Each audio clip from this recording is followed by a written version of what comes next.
Bahwa borok-borok politik Jokowi memang harus kita bersihkan sebersih mungkin dari bumi Indonesia lewat proses dejokowisasi. Nah, Jokowi yang tidak punya ijazah SD dan SMP yang otentik ternyata mampu merobek-robek wajah demokrasi Indonesia. Juga kesuksesannya berbohong dan menganggap bangsa Indonesia sebodoh dirinya, tidak ada yang bisa mengingkari. Itulah saudara Jokowi. Nah, kegegabahan dan kekonyolan politiknya tercermin dalam memaksakan perpindahan ibu kota kita dari Jakarta ke Kalimantan Timur. Hanya orang yang tidak punya akal, hanya orang yang tidak punya hati, yang tidak bisa mengakui prestasi yang sudah dilakukan oleh Presiden Joko Widodo. Kita harus berani jujur kepada diri kita sendiri. Katakanlah yang benar itu benar dan yang salah itu salah. Presiden Jokowi telah berbuat yang terbaik untuk bangsa dan rakyat kita. Tentang IKN, saya sebagai anak bangsa melihat, saya juga cukup bangga. Nuansa budaya bangsa kita sangat kuat, dan ini juga membesarkan hati kita semua. Ini juga membuat saya ingin cepat beroperasi di sini,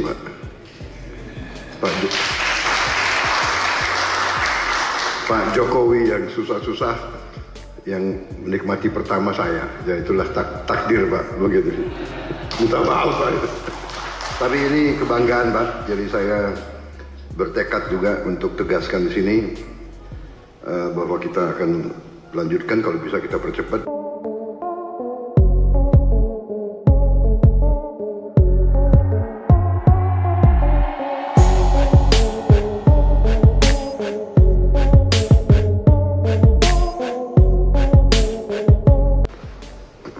Terima kasih Bapak Presiden, Bapak Wakil Presiden. Saudara-saudara sekalian, saya tidak memberi pengarahan, tapi saya memberi beberapa komentar. Yang pertama tentang IKN, saya kira supaya jelas, dan tadi sudah saya tegaskan beberapa kali bahwa IKN ini akan kita tuntaskan, akan kita selesaikan dengan baik,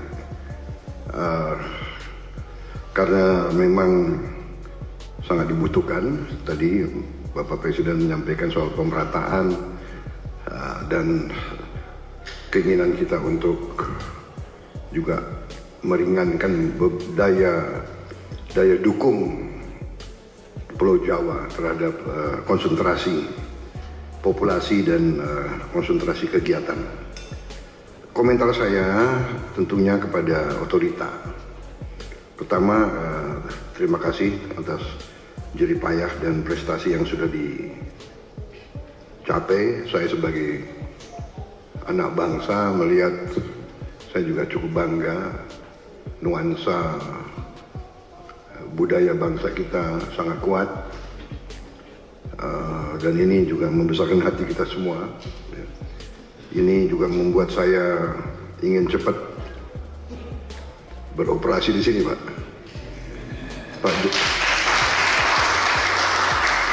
Pak Jokowi yang susah-susah, yang menikmati pertama saya, ya itulah takdir, Pak, begitu.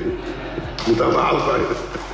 Tapi ini kebanggaan, Pak. Jadi saya bertekad juga untuk tegaskan di sini bahwa kita akan lanjutkan, kalau bisa kita percepat. Dan saya di sini khususnya juga terima kasih dukungan Pak Presiden Jokowi dan semua rekan-rekan Menteri, Menko. Sekali lagi Menteri Keuangan, Menko Perekonomian yang terus membantu saya menyiapkan APBN yang akan datang. Ini sangat membuat saya optimis. Walaupun tantangan global besar, tapi kekuatan kita besar. Dan dukungan Pak Presiden sekali lagi saya sampaikan, dan semua menteri membuat saya sangat optimis. Dan untuk ini juga saya ingin meyakinkan otorita bahwa ruang anggaran yang kita siapkan cukup besar dan kita bisa, saya kira, selesaikan beberapa hal yang penting dalam IKN ini. Kalau menurut saya intinya adalah ibu kota negara, intinya adalah pusat pemerintahan.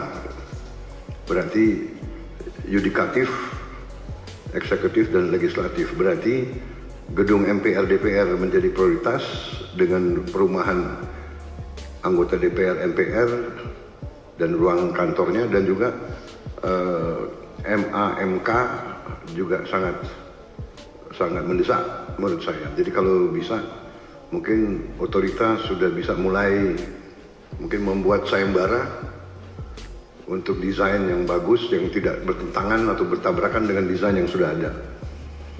Dari MPR DPR, kemudian yudikatifnya, kalau itu sudah selesai, sebetulnya secara substansi ibu kota pemerintah sudah bisa beroperasi di sini.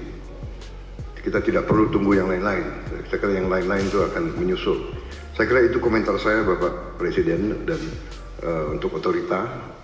Yang kedua, bagaimanapun saya dididik untuk selalu menghadapi kemungkinan yang paling jelek, karena kita inginnya forest city, berarti masalah hutan itu sangat besar, berarti kita harus siap untuk bencana, bahaya kebakaran. Nah, ini kita harus siap dengan teknologi yang ada, dan mungkin ada perencanaan yang lebih besar menghadapi kemungkinan yang paling jelek. Teknologi mungkin dengan pemantauan, dengan juga penambahan, saya kira penambahan pemadam kebakaran, tim-tim pemadam kebakaran, mungkin koordinasi. Kita harus juga bantu Badan Bencana Alam,